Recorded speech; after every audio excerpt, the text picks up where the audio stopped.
जो समीक्षा का टॉपिक है वो है समूचे तंत्र की विफलता। आज हम चर्चा करेंगे त्विषा शर्मा की मौत के मामले में मध्य प्रदेश सरकार, भोपाल पुलिस और न्यायिक अधिकारियों ने जिस प्रकार संभाला, वह चुनी हुई सरकार, पुलिस प्रशासन और अधीनस्थ न्यायपालिका जैसे राज्य व्यवस्था के सभी अंगों की विफलता का ही संकेत है।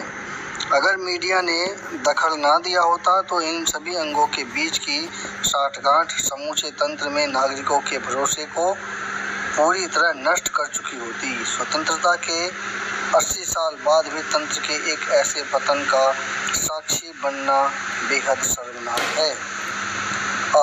मैं तो यही कहूँगा कि ये एक इस्लामिक मूर्खता की, एक प्रगाढ़ मूर्खता की एक ये निशानी है। देखिए, आपको लगता है कि इस्लामिक मूर्खता जहाँ पर मुस्लिम वर्ग रहता है केवल वो ही है, लेकिन वास्तविकता ये है कि जहाँ जहाँ पर इस्लाम का असर पड़ा है उसमें बुद्धि नाम की कोई चीज़ नहीं मिलती है।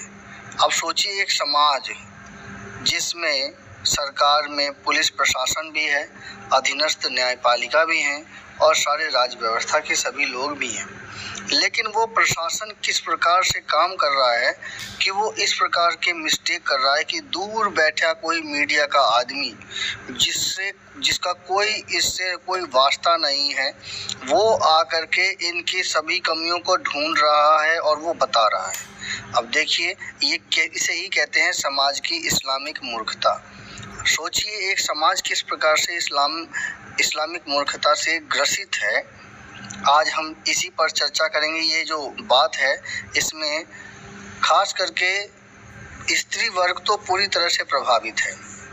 आगे की कहानी है, मॉडल अभिनेत्री त्विषा शर्मा की संदिग्ध परिस्थितियों में हुई मौत ने कई सवाल खड़े किए हैं। जैसे 12 मई को मौत होने के बाद भी 15 मई तक पुलिस ने प्राथमिकी दर्ज नहीं की। देखा, अब वो मॉडल है, उसकी वजह से उस पर हस्तक्षेप लगे होंगे, उंगलियों का मतलब एक आरोप लगता है ना समाज की वजह से, तो वो आरोप की वजह से ऐसा हुआ होगा। मतलब ये एक चलन है, और या कहना चाहिए एक चलन या एक अफवाह या एक टेंडेंसी जो लोगों के दिमाग में घुसती है, उसकी वजह से ये साइड इफेक्ट होगा।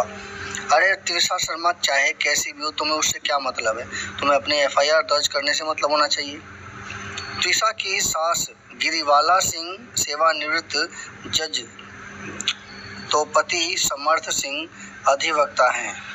जहां FIR में देरी हुई, वहीं गिरिबाला सिंह को न केवल अग्रिम जमानत मिल गई बल्कि स्थल पर बेरोक-टोक जाने की छूट भी मिली। यह अच्छा है कि वहां कोर्ट में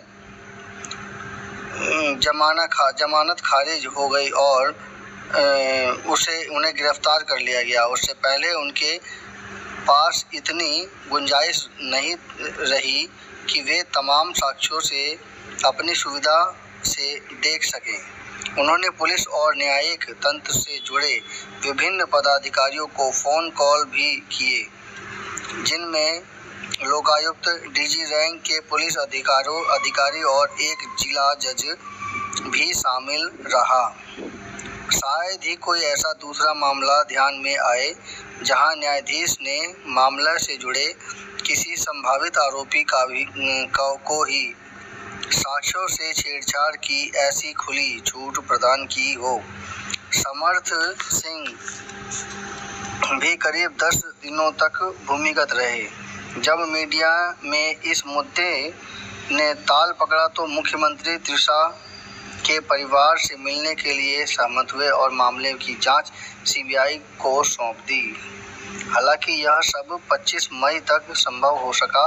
राज्य दूसरे पोस्टमार्टम के लिए भी तैयार तो हुआ, लेकिन मौत के 12 दिन बाद 24 मई को इस पूरे मामले में पुलिस की ढिलाई और सास को मिली अग्रिम जमानत ऐसे किसी व्यक्ति के अंतरात्मा को झकझोर सकती है जो ससुराल में महिलाओं के प्रति क्रूरता और दहेज के निषेध कानून की बारीकियों से परिचित हो। भारतीय साक्ष्य अधिनियम यानी BSA की धारा 117 जो पहले भारतीय साक्ष्य अधिनियम की धारा 113A के तहत स्पष्ट प्राविधान है कि विवाह के 7 वर्ष के अंदर किसी महिला की आत्महत्या के संबंध में जब यह सवाल उठे कि क्या उसकी आत्महत्या उसके पति या उसके किसी रिश्तेदार द्वारा उकसावे का परिणाम रही या उसके प्रति क्रूरता बरती गई, तो न्यायालय सभी परिस्थितियों को ध्यान में रखते हुए यह मानकर चल सकता है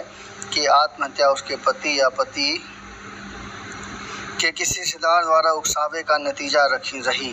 भारतीय साक्ष्य अधिनियम की धारा 118 तो और भी स्पष्ट और प्रभावी है। उसके अनुसार जब सवाल यह हो कि क्या किसी व्यक्ति ने किसी महिला की दहेज के चलते हत्या की है, तो उसकी मृत्यु से पहले ऐसी महिला को उस व्यक्ति द्वारा दहेज की किसी भी मांग के लिए या उसके संबंध में क्रूरता या उत्पीड़न का शिकार बनाया गया था, तो न्यायालय यह मानने के लिए बाध्य होगा कि वही व्यक्ति दहेज के कारण हुई हत्या का जिम्मेदार है।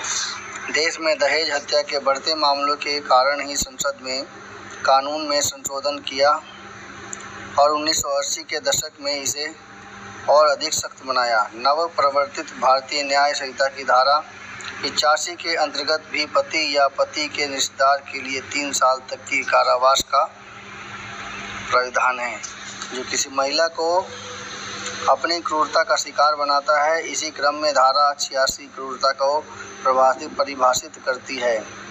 इसके अनुसार क्रूरता से तात्पर्य जानबूझकर किए गए ऐसे किसी भी आचरण से है जिसके चलते महिला को आत्महत्या करने के लिए उकसावे की आशंका हो या महिला के जीवन, अंग या स्वास्थ्य चाहे मानसिक हो या शारीरिक को गंभीर क्षति या खतरा पहुंचने की जोखिम हो है। इसमें दहेज के लिए महिला का उत्पीड़न किया जाना शामिल हो। यदि दहेज उत्पीड़न के कारण विवाह के 7 वर्षों के भीतर महिला की संदिग्ध परिस्थितियों में मौत होती है, तो इस तरह के मामलों में न्यूनतम 7 वर्ष की जेल हो सकती है जो आजीवन कारावास तक बढ़ सकती है। इस मामले में सास गिरियाला सिंह ने सार्वजनिक बयानबाजी में से ही स्वयं को संदिग्ध रूप से प्रस्तुत किया, जिसमें उन्होंने त्विषा पर मादक पदार्थों का सेवन करने, मानसिक बीमारी का इलाज करने और परिवार के साथ तालमेल न बिठा पाने जैसे आरोप मढ़े। ऐसे में सवाल उठते हैं कि क्या पुलिस संसद द्वारा पारित कानून से जुड़े पहलुओं से परिचित नहीं थे? क्या गिरिबाला सिंह को अग्रिम जमानत देने वाले इन प्राविधानों से वाकिफ नहीं थे? इस संबंध में उच्चतम न्यायालय का यह अवलोकन भी निराशाजनक है, जिसमें उसने मीडिया से कहा कि वह कोई नैरेटिव बनने का प्रयास न करे। एक तरह से उसने मीडिया ट्रायल से परहेज करने को तो कहा, लेकिन पूर्व न्यायाधीश गिरिबाला सिंह या भोपाल पुलिस या 10 दिनों तक गायब रहे त्विषा के अधिवक्ता पति समर्थ सिंह को लेकर कुछ नहीं कहा।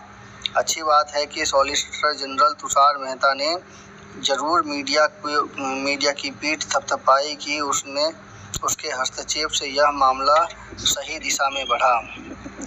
समग्रता से देखें तो वह मामला समूचे तंत्र को विफलता का ऐसा उदाहरण है और उन लोगों के मुंह बंद करने के लिए पर्याप्त है जो मीडिया ट्रायल को लेकर बिदकते रहते हैं। अगर मीडिया ने इस मुद्दे को न उठाया होता तो संभव है कि इस मामले में किसी परिणति से पहले ही पटाक्षेप हो गया होता।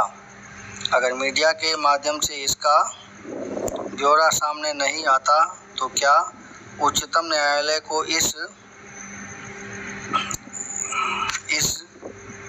शर्मनाक लोपापोली की भनक लग पाती। कम से कम इस मामले में तो कहना होगा कि मीडिया ट्रायल की जय हो। स्पष्ट है कि व्यवस्था के तीनों स्तंभ जब निराश करने लगे तो चौथा स्तंभ उम्मीद की किरण बनकर उभरता है।